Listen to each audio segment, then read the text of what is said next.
Hello friends, ഇന്ന് എനിക്ക് നിങ്ങളോട് കുറച്ച് സീരിയസ് ആയ നമ്മുടെ ലൈഫിലെ ടച്ച് ചെയ്യുന്ന കുറച്ച് കാര്യങ്ങളെ കുറിച്ച് സംസാരിക്കണമെന്നുണ്ട്.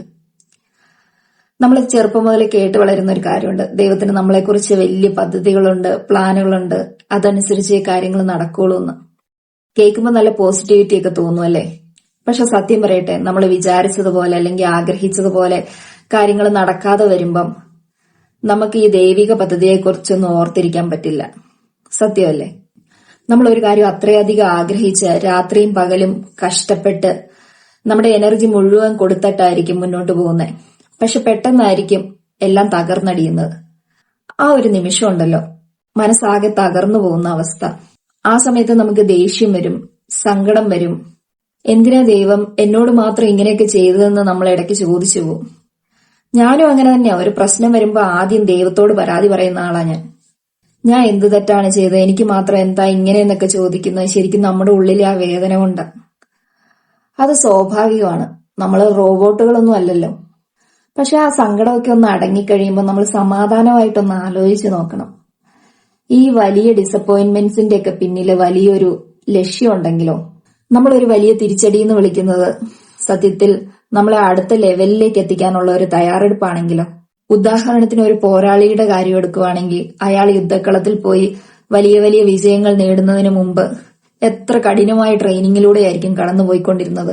ആ ട്രെയിനിങ് സമയത്ത് അയാൾക്ക് മുറിവേക്കും, വേദനിക്കും, മടുപ്പ് തോന്നും. പക്ഷെ ആ വേദനയാണ് അയാളെ ഒരു മികച്ച വാരിയറാക്കി മാറ്റുന്നത്. അതുപോലെ തന്നെയാണ് നമ്മുടെ ലൈഫിലെ ഓരോ സ്ട്രഗിൾസും. ഇപ്പൊ നമുക്ക് കിട്ടുന്ന ഓരോ പരിക്കും ഓരോ പരാജയം നമ്മളെ റീഫൈൻ ചെയ്യുകയാണ്. അത് നമ്മുടെ ഉള്ളിലെ കരുത്ത് കൂട്ടുകയാണ്. നമ്മുടെ ലൈഫിൽ വരുന്ന ഓരോ തടസ്സങ്ങളെയും ഓരോ ചവിട്ടുപടികളായിട്ട് കാണാൻ ശ്രമിച്ചാലോ, വരാനിരിക്കുന്ന വലിയ യുദ്ധങ്ങളെ ജയിക്കാനുള്ള ഒരു മിനുക്കുപണിയായിട്ട് അതിനെ കണ്ടാലോ, ആ ഒരു പെർസ്പെക്റ്റീവ് നമ്മൾ ഉണ്ടാക്കിയെടുത്ത ജീവിതത്തിലെ ഓരോ തടസ്സങ്ങളും നമുക്ക് വിജയിക്കാനുള്ള ഒരു പ്രത്യാശ ഉണ്ടാകും. ഓരോ വളവും തിരിവും നമ്മളെ ഇപ്പോ എങ്ങോട്ടാ എത്തിക്കുന്നതെന്ന് നമുക്ക് മനസ്സിലാകില്ലായിരിക്കും.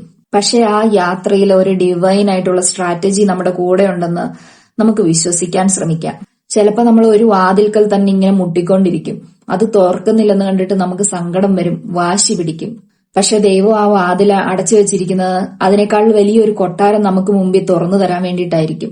അതുകൊണ്ട് ഫ്രണ്ട്സ്, സങ്കടം വരുമ്പോൾ ദൈവത്തോട് പരാതി പറഞ്ഞോളൂ, കരഞ്ഞോളൂ. പക്ഷെ അവിടെ തളർന്നിരിക്കരുത്. നമ്മൾ ഓരോരുത്തരും വലിയ വലിയ വിജയങ്ങൾക്കായിട്ട് തെരഞ്ഞെടുക്കപ്പെട്ടിട്ടുള്ളവരാ, നിയോഗിക്കപ്പെട്ടിട്ടുള്ളവരാ. ആ വിജയത്തിലേക്ക് നടന്നു കയറാനുള്ള ആത്മവിശ്വാസം നമ്മൾ കൈവെടിയരുത് ഒരിക്കലും. ക്ഷമയോടെ കാത്തിരിക്കുക, വിശ്വസിക്കുക, നമ്മൾ വിജയിക്കുക തന്നെ ചെയ്യും. കാരണം ഈ കണ്ട ട്രെയിനിങ് സെക്ഷൻ ഒക്കെ കഴിയുമ്പോൾ നമ്മൾ പഴയ ആളല്ല, പുതിയൊരാളായിരിക്കും. അതിലും പവർഫുൾ ആയിട്ടുള്ള ഒരു വേർഷൻ ആയിരിക്കും നമ്മൾ. അതുകൊണ്ട് കൂളായിരിക്കുക, ക്ഷമ കാണിക്കുക. നമ്മൾ ജയിക്കാൻ വേണ്ടി ജനിച്ചവരാണ്. ആ ജയത്തിന് മുന്നോടിയായിട്ടുള്ള ചില മിനുക്കുപണികൾ മാത്രമാണ് ഇപ്പോൾ നടക്കുന്നത്. So don't give up. അടുത്ത വീഡിയോയിൽ കാണാം. Tata, bye bye.